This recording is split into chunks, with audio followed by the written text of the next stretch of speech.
एक delivery boy जब delivery के लिए जाता है तो वह एक दरवाजे को काफ़ी देर से खटखटाता है, नॉक करता है। जैसे ही नॉक करता है कुछ देर बाद एक लड़की घर में से बाहर आती है और जैसे ही वह डिलीवरी बॉय उस लड़की को देखता है तो उसकी आंखें खुली की खुली रह जाती हैं। दरअसल वह लड़की जो थी वह बहुत ही खूबसूरत थी। 19 से 20 साल उसकी उम्र थी। वह एमबीबीएस की तैयारी कर रही थी। डिलीवरी बॉय उस लड़की को उसका सामान जो डिलीवरी उन्होंने किया था ऑर्डर उसको देता है और उसके बाद वहाँ से चला जाता है। लड़की उस लड़के को जब देखती है तो वह भी उस लड़के को अंदर ही अंदर कुछ कहना चाहती है लेकिन कह नहीं पाती। अगले दिन फिर वह लड़की एक ऑर्डर करती है और ऑर्डर करने के बाद उस लड़के को जब देखती है तो खुश हो जाती है। अब वह लड़का भी उस लड़की को पसंद करता है। मन ही मन वह सोचता है कि यह लड़की कुछ ऑर्डर करे तो कम से कम इसी बहाने उस लड़की का दीदार हो जाए। दोस्तों दोनों युवा वर्ग थे। वह लड़का भी 19 साल का था, लड़की भी 19 साल की थी और लड़का जो था डिलीवरी बॉय था, लेकिन जो लड़की थी वह बहुत ही पैसे वाली थी। उसके जो पिता थे कारोबारी थे।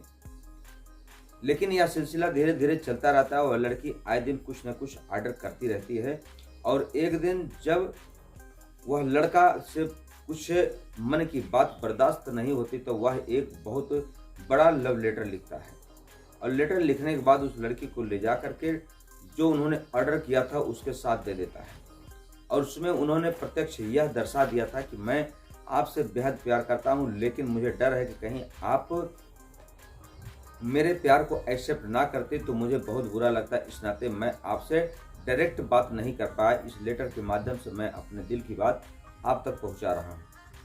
लड़की जब वह लेटर पढ़ती है तो उसके मन में जो उमंग थी वह जाग जाती है और वह उस लड़के से तुरंत फ़ोन करके उसका प्यार एक्सेप्ट कर लेती है। दोस्तों इस तरीके से दोनों लड़का और लड़की जो एमबीबीएस की तैयारी कर रही थी और एक डिलीवरी बॉय की प्रेम कहानी शुरू हो जाती है। धीरे धीरे यह सिलसिला चलता रहता है, लेकिन एक दिन किसी बात को लेकर के वह जो डिलीवरी बॉय था लड़की से झगड़ा कर लेता है और झगड़ा इतना ज़्यादा बातचीत हो जाती है, विवाद उत्पन्न हो जाता है कि दोनों एक दूसरे का नंबर ब्लॉक कर देते हैं और जो डिलीवरी बॉय था उसकी निर्मम हत्या हो जाती है। लेकिन जब हत्या हो जाती है, जब पुलिस आरोपियों को गिरफ्तार करके इसका खुलासा करती है तो हर कोई दंग रह जाता है कि आखिरकार ऐसा भी हो सकता है। आज के युग में कुछ ऐसा असंभव नहीं जो ना होने पाए। तो दोस्तों ना देरी करते हुए आइए जानते हैं कहानी शुरू से लेकर आखिर तक। नमस्कार, प्रणाम। मैं मोनू भारद्वाज हृदय तल की गहराइयों से आपका हार्दिक स्वागत करता हूं। दोस्तों आज की जो सच्ची घटना है, यह घटना है कर्नाटक की राजधानी बंगलुरु की। वहीं पर एक थाना पड़ता है देवनहल्ली और देवनहल्ली थाना के अंतर्गत एक गांव पड़ता है नीरगुटपल्ल्या। नीरगुटपल्ल्या का रहने वाला एक लड़का जिसका नाम प्रीतम है, उम्र है 19 साल। वह लगभग 3 साल से डिलीवरी बॉय का काम करता है और जो डिलीवरी बॉय लड़का काम करता है उसके पिता हैं रामचंद्र और एक बड़ा भाई है विजय राघदेव जो कि शादीशुदा है। परिवार बहुत ज़्यादा संपन्न नहीं है। किसी प्रकार से मेहनत मजदूरी करके परिवार अपना जीवन यापन करता है। लेकिन एक लड़की है जिसका नाम है पल्लवी। पल्लवी पैसे में बहुत अच्छी है। उसके पिता एक कारोबारी हैं। साथ ही साथ पल्लवी की जो उम्र है 19 साल है, वह देखने में बहुत खूबसूरत है। एक दिन पल्लवी जब उस लड़के से एक ऑर्डर मंगाती है, उसको पता नहीं था कि यह लड़का इतना खूबसूरत है।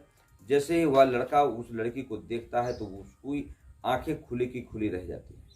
जैसे हमने आपको बताया कि दोनों में प्रेम कहानी शुरू हो जाती है। अब जो पल्लवी थी उसी का एक मौसेरा भाई था श्रीकांत, जो कि काफ़ी अच्छे खासे पैसे वाला था। दिनों दिन बीतते जाते थे। एक दिन जो श्रीकांत था पल्लवी से बातें कर रहा था और तभी जो लड़का था प्रीतम वह पल्लवी के पास पहुंच जाता है और पूछता है कि कौन है जिससे तुम बात कर रही हो। जब वह लड़की बताती है कि यह मेरे मौसी का लड़का है तो जो प्रीतम था उसको इस बात का विश्वास नहीं था, क्योंकि उसको ऐसा लगता था कि पल्लवी उसको धोखा दे रही है या किसी दूसरे लड़के से बात कर रही है। इसी बात को लेकर के दोनों प्रेमी प्रेमिकाओं में विवाद चालू हो जाता है और विवाद इतना बढ़ जाता है कि दोनों एक दूसरे का नंबर ब्लॉक कर देते हैं, एक दूसरे को देखना पसंद नहीं करते हैं। क्योंकि प्रेम कहानी 2 से 3 साल तक चली रही थी, इस नाते जो लड़का प्रीतम था उसको एक दिन उस लड़की पल्लवी की याद आती है, उसका नंबर निकालता है और नंबर ब्लैक लिस्ट से निकालने के बाद उस लड़की को फ़ोन करता है और उससे सॉरी बोलता है। कहता है पल्लवी मुझसे गलती हो गई, जो भी गलतियां हुई उसको क्षमा कर दो, मैं तुम्हारे बगैर नहीं रह सकता। लेकिन इधर जो पल्लवी थी वह श्रीकांत से लगातार बातें करते करते उसके प्रेम जाल में फंस चुकी थी, यानी कि अब श्रीकांत और पल्लवी दोनों प्रेमी प्रेमिका हो चुके थे। इधर जो प्रीतम था वह अपने प्रेम के लिए तड़प रहा था, पल्लवी से बात करने के लिए तड़प रहा था, लेकिन पल्लवी अब प्रीतम को इग्नोर कर दे रही थी। एक दिन पल्लवी अपने उस मौसी के लड़के जो उसका प्रेमी था श्रीकांत से कहती है कि मुझे एक लड़का है प्रीतम, जो कि मेरा एक्स बॉयफ्रेंड था, वह मुझे बहुत परेशान करता है, तुम किसी भी प्रकार से इस लड़के से मेरा पीछा छुड़वा दो। अब जो श्रीकांत था उसको काफ़ी गुस्सा आता है, जब वह उसके बारे में बात करता है तो पता चलता है कि यह लड़का जो है डिलीवरी बॉय है। अब तो वह और भी भड़क जाता है, क्योंकि कहा जाता है जो पैसे वाले होते हैं वह अक्सर गरीबों की इज्जत करना पसंद नहीं करते। अब वह अपने 4 दोस्तों की मिलाता है, जिसका नाम शिव कुमार, चरण, संजय और कौशिक।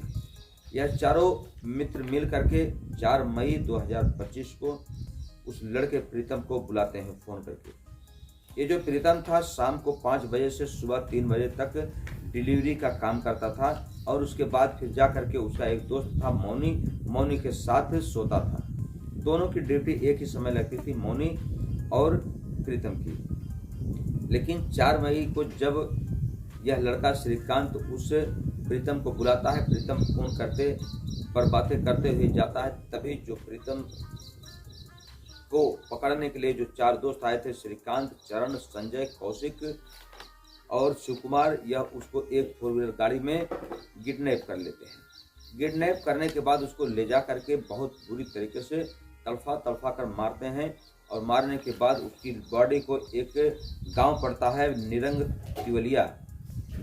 तिवरिया गांव के पास ले जाकर के उस बॉडी को फेंक देते हैं।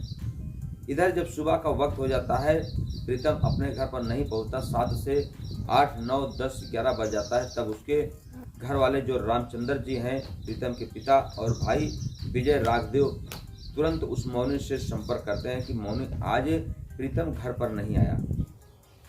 तब प्रीतम के बारे में जब पता किया जाता है तो वह मौनी बताता है कि प्रीतम की बाइक तो आज यहीं पर खड़ी है, लेकिन प्रीतम का कुछ पता नहीं।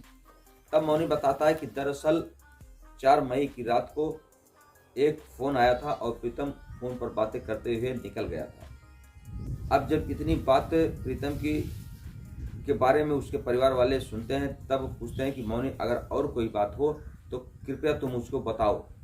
तब मौनी जो था उस प्रीतम के बारे में बताता है कि दरअसल मौनी दोनों प्रेमी प्रेमिकाओं की हिस्ट्री को बहुत अच्छी तरीके से जानता था, पल्लवी और प्रीतम के बारे में। जब पूरी लव स्टोरी पल्लवी और प्रीतम की घर वालों को बताता है, तुरंत देरी किए रामचंद्र और विजय तुरंत थाने पर पहुंचते हैं और थाने पर पहुंचने के बाद अपने बेटे की गुमशुदगी की रिपोर्ट लिखाते हैं। पुलिस की टीम तुरंत सतर्क होती है और सतर्क होने के बाद उनको एक बॉडी दिखाती है, कहती है हमको एक बॉडी आज मिली है। फोटो को दिखाया जाता है, लेकिन फोटो में वह भाई और पिता दोनों इनकार कर देते हैं, कहते हैं सर इस बॉडी का जो रंग रूप है फोटो में कुछ क्लियर नहीं समझ आ पा रहा है। तब पुलिस की टीम उन भाई और पिता को लेकर के उस बॉडी को लेकर पास जाते हैं और उस बॉडी को दिखाते हैं। जैसे ही बॉडी को एक पिता एक भाई देखते हैं तो दोनों मदहोश बदहाश हो जाते हैं और वहीं पर गिर जाते हैं, रोने लगते हैं। कहते हैं कि सर हम लोग गरीब आदमी हैं और किसी प्रकार से यह लड़का कमा कर लाता था, हमारी एक बुढ़ौती यानी कि बुढ़ौती का सहारा था, एक लाठी था, उस लाठी को भी लोगों ने छीन लिया। अब तुरंत उस मौनी जो दोस्त था प्रीतम, उसके आधार पर जो भी बयान लिखवाया गया था, तुरंत श्रीकांत और उसके 4 दोस्तों को गिरफ्तार किया जाता है और उनसे पूछा जाता है। जब पूछताछ में यह पता लगता है कि जो श्रीकांत था वह पल्लवी का प्रेमी हो गया है, वह पल्लवी के बारे में कुछ सुनना नहीं चाहता था। वह कहता है कि पल्लवी ने ही मुझको बताया था कि यह लड़का उसको आए दिन परेशान करता है, तुम्हें किसी भी प्रकार से इससे पीछा छुड़ाना चाहिए और अगर तुम इससे पीछा नहीं छुड़ाओगे तो मैं भी तुमको छोड़कर चली जाऊंगी, किसी दूसरे से शादी कर लूँगी। जब मैं इतनी बात सुनता हूँ तो मुझे बहुत क्रोध आता है और मैं 4 मई को प्रीतम को फ़ोन करता हूँ और अपने 4 दोस्तों के साथ इसको किडनैप कर लेता हूँ। किडनैप करने के बाद इसको बहुत समझाता हूँ, लेकिन यह समझने का प्रयास नहीं करता। इसके बाद अंततः मैं इसको मारते मारते जान से ही मार देता हूँ। दोस्तों, अब पल्लवी जो थी, जो MBBS की तैयारी कर रही थी, पुलिस उसको गिरफ्तार करने के लिए दबिश दे रही है, लेकिन पल्लवी अभी पुलिस की हिरासत से बाहर है। अगर पल्लवी भी इस षड्यंत्र में शामिल होगी तो उसको भी इन चारों आरोपियों के साथ गिरफ्तार करके जेल भेज दिया जाएगा, क्योंकि कहा जाता है कि जो जुर्म करने वाले होते हैं उनसे ज़्यादा बड़ा जुर्म करवाने वाला होता है। दोस्तों, एक डिलीवरी बॉय जो कि अपने परिवार का भरण पोषण कर रहा था कमाई के जरिए, उसको जो भी उसकी कमाई होती थी, एक लड़की के प्रेम जाल में फंस करके वह अपने जान गंवा बैठा। क्या किसी गरीब को प्रेम करने का अधिकार नहीं है? अगर नहीं है तो लोग फिर प्रेम क्यों करते हैं, उनको फंसाते क्यों हैं? क्योंकि पहले तो उनको यह अंदाजा खुद ही हो जाता है कि यह गरीब है, तो अमीर लोग इन गरीबों के साथ, इन मजदूरों के साथ, इन मजलूमों के साथ ऐसा जुर्म क्यों करते हैं? दोस्तों, हमारी कहानी कहने का उद्देश्य किसी के दिल को ठेस पहुंचाना नहीं, बल्कि आपको सतर्क करना, आपको जागृत करना है। मिलते हैं हम आपसे अगले वीडियो में, तब तक के लिए आप अपना ख्याल रखें। जय हिंद, जय भारत। दोस्तों, चलते चलते हमारी कहानी को सपोर्ट करने वाले डॉक्टर अमलेश आजमगढ़, डॉक्टर धीरज कुमार राजभर जी, जो कि अहरों परशुरामपुर की धरती से, हम सभी मित्रों का सहृदय धन्यवाद देते हैं और ईश्वर से कामना करते हैं कि आप स्वस्थ रहें, मस्त रहें। जय हिंद, जय भारत। हर हर